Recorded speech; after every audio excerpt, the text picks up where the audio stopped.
nubwo akazi ari inkingi ya mwamba mu gutunga urugo, ariko hari akazi uwo mwashakanye burya ngo yakora cyangwa se wowe ubwawe wakora kakongera ibyago byinshi byo kutabana neza mu mahoro.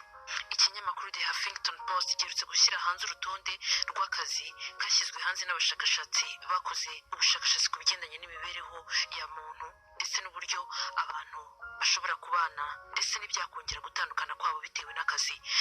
Bashyira hanze urutonde rw'utuzi dushobora gutandukanya abantu mu buryo bworoshye. Imibare itangwa na CDC, Center of Disease and Control, ikigo cy'abanyamerika gishinzwe kurinda abantu ibigendanye n'indwara ndetse no kuzibavura, gitangaza ko 2% mu bantu 1,000 mu mwaka batandukana. Ibi ngo ahanini biterwa n'ubwoko bw'abantu, imyaka bagezemo, imyigire ndetse n'akazi runaka bakora. Umwe mu bastatistician witwa Nathan Yao yakoze ubushakashatsi mu mwaka wa 2015 agaragaza ko akazi gashobora kumwe mu ntandaro yo gutandukana n'uwo mukundana. Byaba biterwa ahanini n'amafaranga menshi winjiza, stati yawe mu kazi, icyo waba ushinzwe ndetse n'amasaha ukora. Ibi byose bishobora kuba imwe mu mpamvu yatuma abantu batandukana barabanye. Ibaze nawe gukora ubukwe n'umuntu wenda ukora mu ndege akaba yamara umwaka wose ataragera mu rugo bitewe n'ibihugu azengurukamo cyangwa se akazi akora. Muri ubu bushakashatsi yagaragaje uburyo abantu bagiye basaba za gatanya bitewe n'akazi bakora. Abantu ngo bakunda gutembera akenshi usanga 17% y'ababana n'abagore babo cyangwa abagabo babo baratandukana. Abakora kwa muganga 18.9% burya ngo nabo bafite ibyago byo gutandukana nabo bashakanye. Abasiyantifike cyangwa se abakora mu bigendanye n'ubushakashatsi bw'ubumenyi bagahora bagenda nabo cyangwa bakaba mu byumba byabo byabuhariwe ntibabone umwanya wo kugera mu rugo.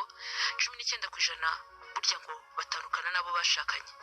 Abashinzwe gukora za software zitandukanye bazwi nka software developers cyangwa se abagamers, bamwe bahora bahimba bifashishije mudasobwa n'ibindi, 20.3% ngo batandukana nabo bashakanye kuko bo ngo usanga byarabatwaye umwanya munini bityo bakibagirwa ko bafite nabo babana. Hari kandi n'aba physical therapist, abajyanama. Abangaba usanga ngo nabo 27% batandukana nabo bashakanye. Abayobozi b'amatorero nabo burya 21.3% baba baratandukanye nabo bashakanye, nubwo abenshi ngo babihisha ntibabigaragarize mu bantu. Abaganga bakora ibigendanye no kubaga 21.8% batandukana nabo bashakanye. Abakora muri za farumasi 22% nibo batandukana nabo bashakanye. Naho abakora muri serivisi zigendanye n'umutekano 23% batandukanye nabo bashakanye. Abaveterineri 23% nibo batandukana nabo bashakanye. Iyi ikaba imibare y'utuzi dufite imibare mito y'abantu batandukana nabo bashakanye.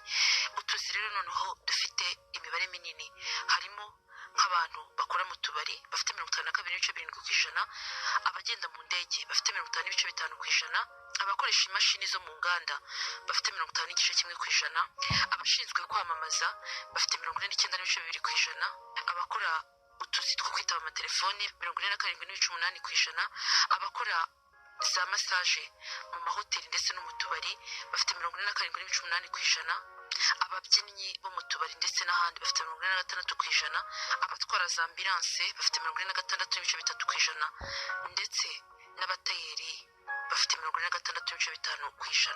Utu twose ni utuzi dushingiye ku bushakashatsi Nathan Yao yakoze agaragaza ko akazi umuntu akora gashobora kongera ibyago byo gutandukana n'uwo bashakanye. Ari nayo mpamvu hamwe na hamwe usanga abantu babana bahitamo ko umwe ari gukora undi akabireka, kuko